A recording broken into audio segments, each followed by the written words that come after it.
The sky was clear that morning. No clouds, no warning. People kissed their families goodbye, not knowing this would be the last normal moment they would ever have. A plane was in the air. Then another. And then another. By the time the world understood what was happening, it was already too late. Nothing like this had ever happened before.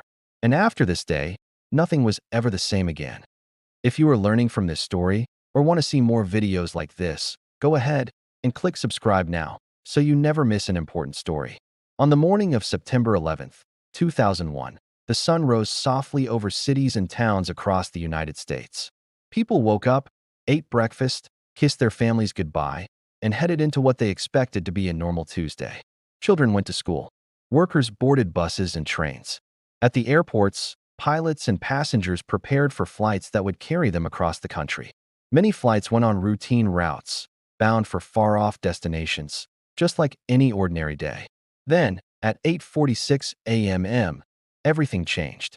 At Boston's Logan International Airport, a Boeing 767 aircraft, known as American Airlines Flight 11, took off, bound for Los Angeles. But this flight did not follow its planned course. Inside the cabin, a group of people had taken control of the plane. They were determined, silent in purpose, and steered the aircraft south toward New York City. At precisely 8:46 a.m., the plane struck the North Tower of the World Trade Center in Lower Manhattan, high above the streets. Smoke poured outward, thick and dark, visible for miles, as the city tried to understand what had just happened. At first, people watching on television and standing in the streets were confused. Many thought a small plane had lost control or that there had been a terrible accident. But soon, it became clear this was no accident. This was deliberate. 17 minutes later, at 9:03 a.m., another Boeing 767, United Airlines Flight 175, also hijacked, and flying a similar route out of Boston, appeared in the sky above New York. It descended rapidly and struck the South Tower of the World Trade Center. Television cameras captured the moment. Millions watched, hearts pounding, realizing that the first impact was no longer an isolated tragedy. This was an attack. Inside the towers, people reacted in different ways. Some were just arriving for work. Others were already seated at desks, preparing for meetings. Elevators froze. Fire alarms blared. Public address systems urged people to evacuate immediately. Stairwells filled with a steady, determined flow of people moving downward toward the streets and away from danger. Outside, on the streets of Lower Manhattan, firefighters and police officers rushed toward the buildings, intent on helping anyone they could, even as smoke and debris filled the air. While this was happening in New York, government officials and military leaders scrambled to understand what was unfolding. At 9:37 a.m., a third plane, American Airlines Flight 77, took off from Washington Dulles International Airport in Virginia. This aircraft had also been hijacked and was headed toward the nation's capital. It struck the western side of the Pentagon, damaging part of the building and sending smoke into the sky. The attacks were no longer confined to New York. Meanwhile, United Airlines Flight 93 had taken off from Newark International Airport, also heading west. Passengers on board made phone calls to family and friends. They heard about the attacks on the Twin Towers and began to realize they were part of a larger crisis. They understood that their own flight might be next. With courage and urgency, they attempted to regain control of the aircraft from the hijackers. Their struggle was brief, but decisive. At 10:03 a.m., Flight 93 crashed in an open field near Shanksville, Pennsylvania, far from its intended target. The passengers' actions prevented further destruction in the nation's capital. Back in New York City, the South Tower began to collapse at 9:59 a.m. Less than an hour after being struck, the streets fell silent as dust and debris filled the air. Emergency responders and civilians alike moved back, away from falling masonry and steel. 29 minutes later, at 10:28 a.m., the North Tower also collapsed. The skyline, once familiar to millions, was suddenly gone, leaving only dust and memory in its place. From the first plane strike to the collapse of both towers, less than 2 hours had passed. Yet in that short time, the world had changed forever. Newsrooms went into constant coverage. Airline operations were halted nationwide. At 9:24 a.m., the Federal Aviation Administration ordered all civilian flights to land as soon as possible, leading to an unprecedented grounding of civil aircraft across the United States. By early afternoon, every commercial flight had touched down, and the skies above America were, for the first time, empty. Emergency responders, firefighters, police officers, and medical teams continued working through smoke, noise, and confusion. Many of them had been among the last to leave the towers before they fell. Their bravery and selflessness became part of the story of that day, as they ran toward danger when so many others ran away. The death toll from these attacks was staggering. Nearly 3,000 people lost their lives that day, including civilians in New York City and Washington, D.C., passengers and crew on the 4 planes, and hundreds of first responders. The attacks were recorded as the deadliest terrorist act in the history of the United States, and the loss was felt across communities and around the world. In the hours after the collapses, Lower Manhattan was covered in dust that settled over streets and buildings. Public transportation was shut down. Hospitals braced for casualties. Communications networks were overloaded with calls from people trying to reach loved ones. Television images showed the smoking ruins of the World Trade Center site. Emergency vehicles lined up block after block, and crowds moving slowly through dust-covered streets. As the day progressed, government officials in Washington, D.C., worked to determine who was responsible for the attacks. President George W. Bush, who had been in Florida when the news broke, was flown to secure locations before addressing the nation. From there, he condemned the attacks and promised that those responsible would be found and held accountable. Investigations began immediately. The U.S. government, intelligence agencies, and law enforcement worked to collect evidence, review flight data, and trace connections between the hijackers and extremist groups. In 2002, the 9/11 Commission was established to provide a full, public account of how the events unfolded, why existing systems failed to prevent them, and what changes might help avoid similar tragedies in the future. Its final report, released in 2004, highlighted missed warning signs and gaps in intelligence communication.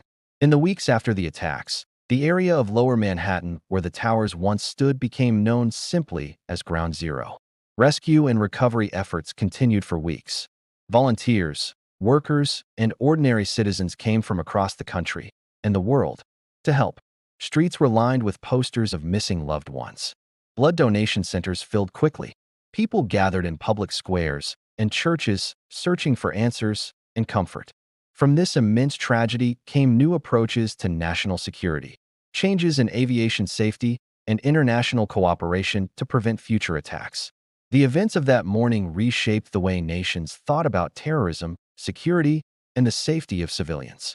September 11, 2001, began like any ordinary day. By mid-morning, it had become one of the most defining moments in recent history.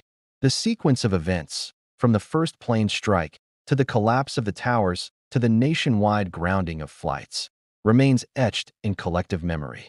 The courage shown by ordinary people in extraordinary circumstances, the immediate global shock, and the long road toward understanding what happened are all part of the lasting legacy of that day.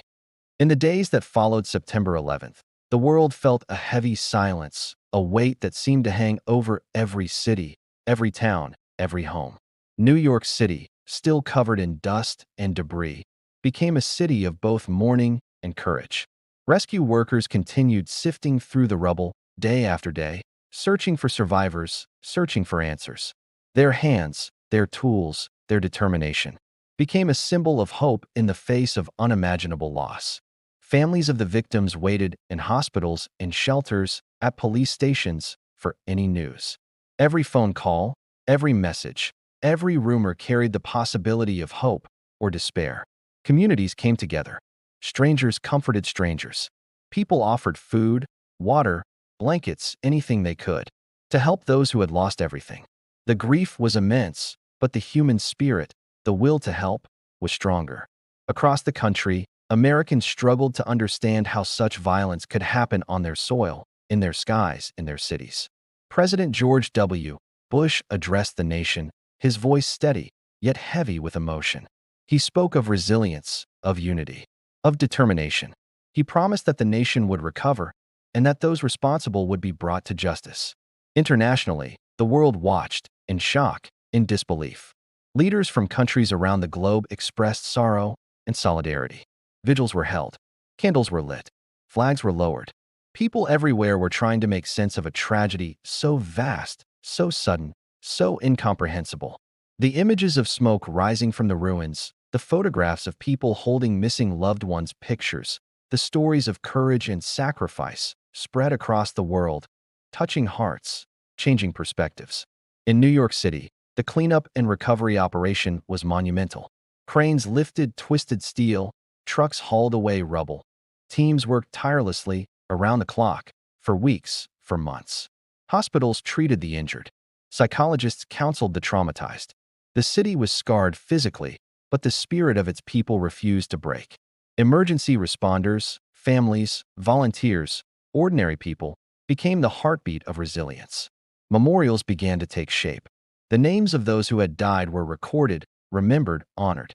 Small shrines appeared across neighborhoods. Candles flickered in windows. Flowers were left on streets. And the message was clear. These lives, these souls, would not be forgotten. Plans were made for the National September 11th Memorial and Museum, a place where history, grief, courage, and hope could exist together, a place for reflection and remembrance for generations to come. The impact of the attacks extended far beyond New York and Washington. Airports increased security. Governments reviewed intelligence procedures.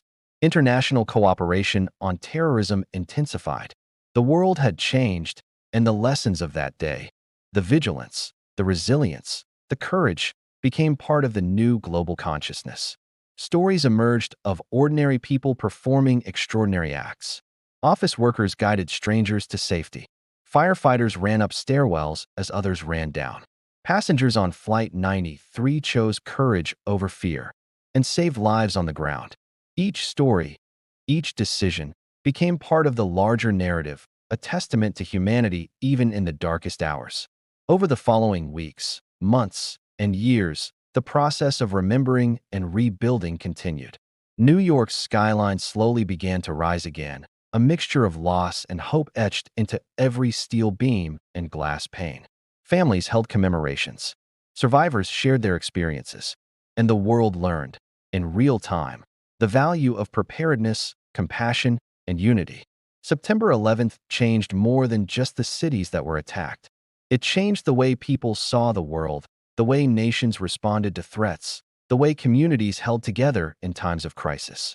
Airports, skyscrapers, government buildings, all became symbols of resilience, of lessons learned, of the fragility and strength of human life. The memory of that day, the images of courage, the smoke-filled skies, the silence after destruction, continues to shape how people live, love, and protect one another. It reminds the world that tragedy can strike without warning, but also that hope, determination, and unity can rise from the ashes. And through it all, through grief, through rebuilding, through reflection, the stories of those who acted with bravery, those who comforted the grieving, and those who refused to surrender to fear, continue to inspire. Every candle lit, every memorial visited, every story told, is a promise that the lives lost and the lessons learned will never be forgotten. Even now, more than 2 decades later, the events of September 11th, 2001, remain alive in memory. The courage shown by ordinary people in the face of extraordinary danger, the determination of first responders, the compassion of strangers, these stories continue to remind us of the strength of the human spirit. We remember those who were lost. We honor those who survived, and we reflect on the lessons of that day. Every memorial visited, every candle lit, every story shared, keeps their memory alive. It reminds us that even in the darkest moments, hope can shine through, that unity and resilience can rise from tragedy, and that the human spirit, when tested, can endure. The events of that day changed the world, but they also taught us what it means to come together, to help one another, and to never forget. And as we continue to look back, we carry forward the memory of courage, compassion, and the unwavering will to rebuild. September 11th is not just a story of loss.